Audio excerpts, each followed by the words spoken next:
जय श्री राधे, हरे कृष्णा, ओम पितृ देवताभ्य नमः।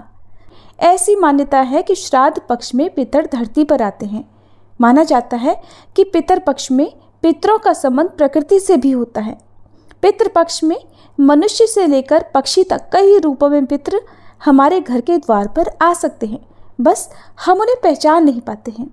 किन किन रूपों में पितर हमारे द्वार पर आ सकते हैं, इस बारे में पहले जानते हैं।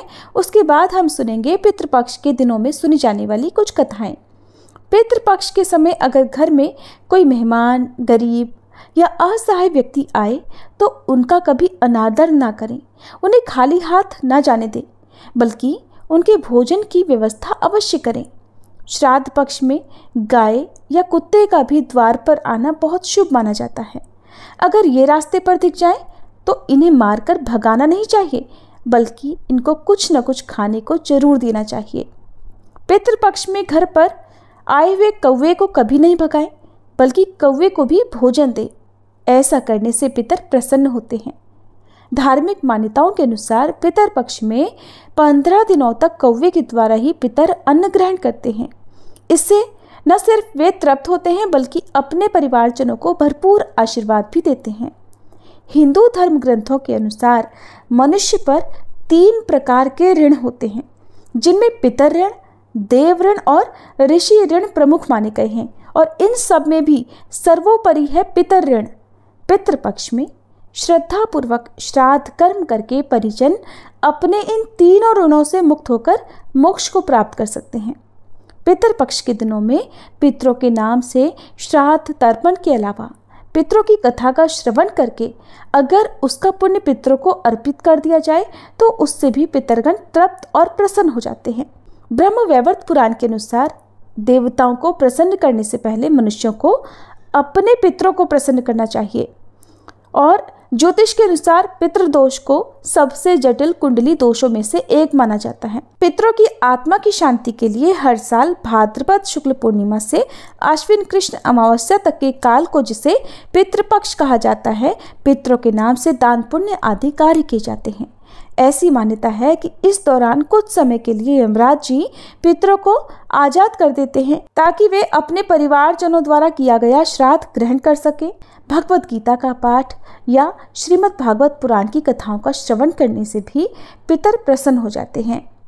त्रेता युग में माता सीता द्वारा महाराज दशरथ के पिंडदान की कथा तो सभी को मालूम होगी, लेकिन श्राद्ध का प्रारंभिक उल्लेख द्वापर युग में महाभारत काल के समय में मिलता है। महाभारत के अनुशासन पर्व में भीष्म पितामह के महाराज युधिष्ठिर के साथ श्राद्ध के संबंध में बातचीत का वर्णन मिलता है। महाभारत काल में सबसे पहले श्राद्ध का उपदेश अत्रि मुनि ने महर्षि निमि को दिया था। इसे सुनने के बाद ऋषि निमि ने श्राद्ध का आरंभ किया। उसके बाद अन्य महर्षियों और चारों वर्णों के लोग भी श्राद्ध करने लगे। वर्षों तक श्राद्ध का भोजन करते रहने से पितर देवता पूर्ण तृप्त हो गए। श्राद्ध का भोजन लगातार करने से पितरों को अजीर्ण रोग हो गया। इससे उन्हें अब कष्ट होने लगा। अपनी इस समस्या को लेकर वे ब्रह्मा जी के पास गए और उनसे इस रोग की मुक्ति दिलाने की प्रार्थना की। पितरों की प्रार्थना से द्रवित होकर ब्रह्मा जी ने कहा कि आपका कल्याण तो अग्निदेव करेंगे। तब अग्निदेव ने पितरों से कहा कि अब से श्राद्ध में मैं आपके साथ भोजन करूंगा, मेरे साथ रहने से आपका अजीर्ण दूर हो जाएगा। ये सुनकर पितर बड़े प्रसन्न हुए। बस तभी से श्राद्ध में सबसे पहले अग्नि का भाग दिया जाने लगा और पितरों को अजीर्ण रोग से मुक्ति मिल गई।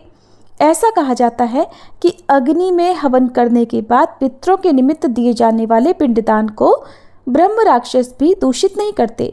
सबसे पहले पिता, उनके बाद दादा और उनके बाद परदादा के निमित्त पिंडदान करना चाहिए। यही श्राद्ध की विधि है। श्राद्ध में हर गृहस्थ को अपने पितरों के नाम से कुछ न कुछ दान अवश्य देना चाहिए। अब सुनिए श्राद्ध पक्ष में हर दिन सुनी जाने वाली कथा। प्राचीन कथा के अनुसार जोगे और भोगे 2 भाई थे। जोगे धनी था और भोगे निर्धन था। दोनों भाइयों में बड़ा प्रेम था, लेकिन जोगे की पत्नी को धन का घमंड था और उधर भोगे की पत्नी बिल्कुल सरल हृदय की थी।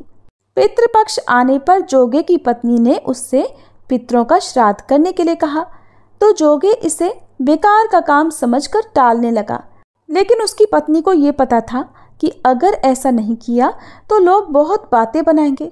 जोगी की पत्नी को घमंड तो था ही, साथ ही उसे अपने मायके वालों को दावत पर बुलाने और अपनी अमीरी दिखाने का भी ये बिल्कुल सही अवसर लगा। आखिरकार वह अपने पति से बोली कि अगर आप मेरी परेशानी की वजह से ऐसा कह रहे हैं कि तुम श्राद्ध मत करो, तो मैं सहायता के लिए भोगे की पत्नी को बुला लूंगी, दोनों मिलकर सारा काम कर लेंगे। फिर तो उसने जोगे को अपने मायके न्योता देने के लिए भेजा। दूसरे दिन उसके बुलाने पर सुबह सवेरे ही भोगे की पत्नी आकर काम में लग गई। उसने भोजन तैयार किया, तरह तरह के पकवान बनाए और फिर सभी काम समाप्त करके अपने घर पर आ गई, क्योंकि उसे भी तो अपने घर पर पितरों का श्राद्ध तर्पण करना था।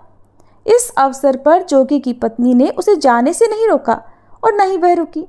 दोपहर के समय पितर भूमि पर उतरे, क्योंकि श्राद्ध पक्ष के दिनों में दोपहर के समय ही पितरों के निमित्त श्राद्ध तर्पण का काम करना शुभ माना जाता है। तो दोपहर के समय पितर भूमि पर उतरे। जोगे भोगे के पितर पहले जोगे के यहाँ गए। वहाँ गए तो उन्होंने देखा कि उसके ससुराल वाले तो उनसे पहले ही भोजन करने पर जुटे हुए हैं। आखिरकार फिर वे भोगे के घर गए, जहाँ पितरों के नाम पर अगियारी दे दी गई थी। पितरों ने अगियारी की राख चाटी और भूखे ही नदी के तट पर पहुंच गए। थोड़ी ही देर में नदी के किनारे सभी पितर एकत्रित हुए और अपने अपने यहाँ के परिवारजनों के श्राद्धों की तारीफें करने लगे। जोगे भोगे के पितरों ने अपनी आप बीती कही।